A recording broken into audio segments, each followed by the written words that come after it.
Bom dia, graça e paz. Vamos a mais uma leitura bíblica no nosso projeto Lendo a Bíblia com o Pastor. Essa leitura hoje encontra-se em Marcos, capítulo 10, que diz assim: Então Jesus deixou Cafarnaum e foi para a região da Judéia, a leste do rio Jordão. Mais uma vez, multidões se ajuntaram ao seu redor e, como de costume, ele as ensinava. Alguns fariseus vieram e tentaram apanhar Jesus numa armadilha com a seguinte pergunta: Deve-se permitir que um homem se divorcie de sua mulher? Jesus respondeu: Que Moisés disse na lei a respeito do divórcio? Ele o permitiu, responderam os fariseus. Diz que o homem poderia dar à esposa um certificado de divórcio e mandá-la embora. Jesus, porém, disse: Moisés escreveu este mandamento porque vocês têm um coração duro. Mas Deus os fez homem e mulher desde o princípio da criação. Por isso o homem deixa pai e mãe e se une à sua mulher, e os dois se tornam um só. Uma vez que já não são dois, mas um só, que ninguém separe o que Deus uniu. Mais tarde, quando Jesus estava em casa com seus discípulos, eles tocaram no assunto outra vez. Jesus respondeu: Quem se divorcia de sua esposa e se casa com outra mulher, comete adultério contra ela. E a mulher que se divorcia do marido e se casa com outro homem, comete adultério. Certo dia, trouxeram crianças para que Jesus pusesse as mãos sobre elas, mas os discípulos repreendiam aqueles que as traziam. Ao ver isso, Jesus ficou indignado com os discípulos e disse: Deixem que as crianças venham a mim, não as impeçam, pois o reino de Deus pertence aos que são como elas. Eu lhes digo a verdade: quem não receber o reino de Deus como uma criança, de modo algum entrará nele. Então tomou as crianças nos braços, pôs as mãos sobre as cabeças delas e as abençoou. Quando Jesus saía para Jerusalém, um homem veio correndo em sua direção, ajoelhou-se diante dele e perguntou: Bom mestre, que devo fazer para herdar a vida eterna? Por que você me chama de bom? Perguntou Jesus. Apenas Deus é verdadeiramente bom.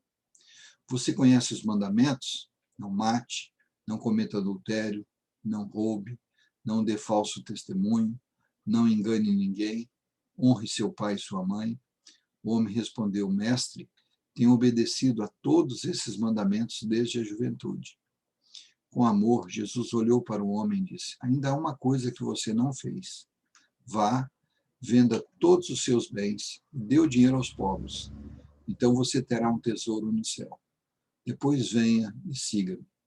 Ao ouvir isso, o homem ficou desapontado e foi embora triste, pois tinha muitos bens. Jesus olhou ao redor e disse a seus discípulos: Como é difícil os ricos entrarem no reino de Deus.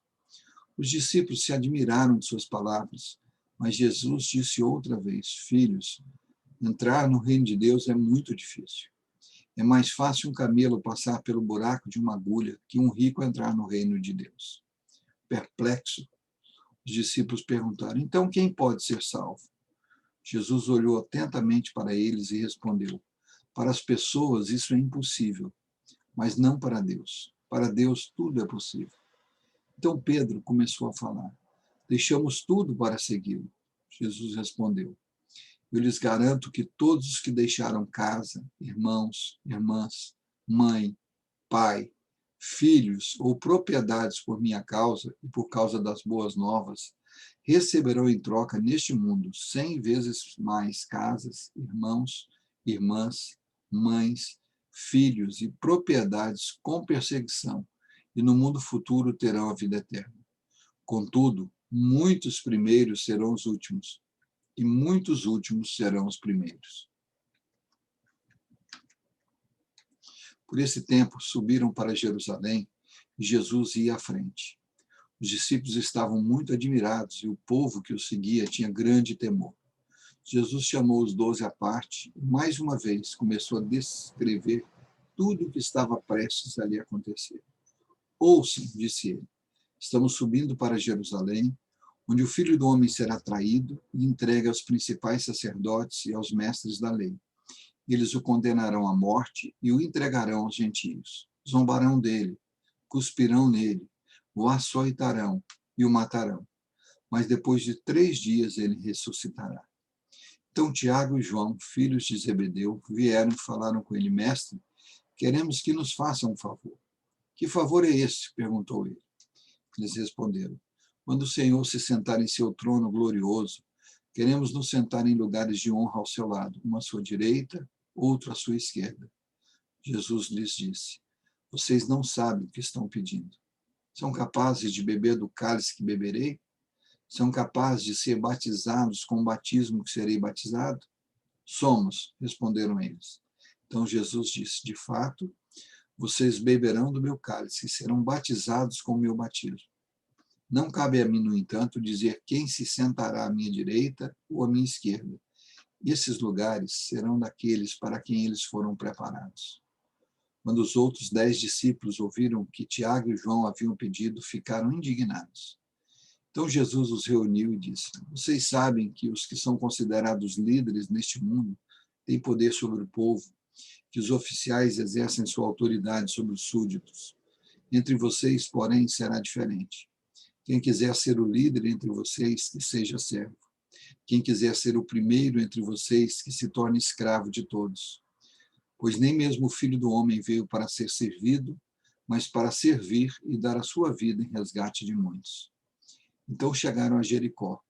Quando Jesus e seus discípulos saíam da cidade, uma grande multidão seguiu. Um mendigo cego chamado Bartimeu, filho de Timeu, estava sentado à beira do caminho.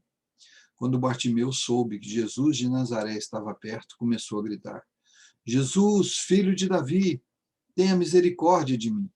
Muitos lhe diziam aos brados: Cale-se. Ele, porém, gritava ainda mais alto: Filho de Davi, tenha misericórdia de mim. Quando Jesus o ouviu, parou e disse: Falem para ele vir aqui. Então chamaram o cego. Anime-se, disseram. Venha, ele o está chamando. Bartimeu jogou sua capa para o lado, levantou-se de um salto e foi até Jesus. O que você quer que eu lhe faça? Perguntou Jesus. O cego respondeu: Rabi, quero enxergar. Jesus lhe disse: Vá, pois a sua fé o curou. No mesmo instante, o homem passou a ver e seguiu Jesus pelo caminho. Amém. Que o Senhor Jesus complete essa palavra em nossa mente, em nosso coração, abra os nossos olhos para vermos, para enxergarmos o seu cuidado, o seu zelo, o seu carinho, a sua soberania, o seu senhorio sobre as nossas vidas. Até amanhã, com mais um Lendo a Bíblia com o Pastor.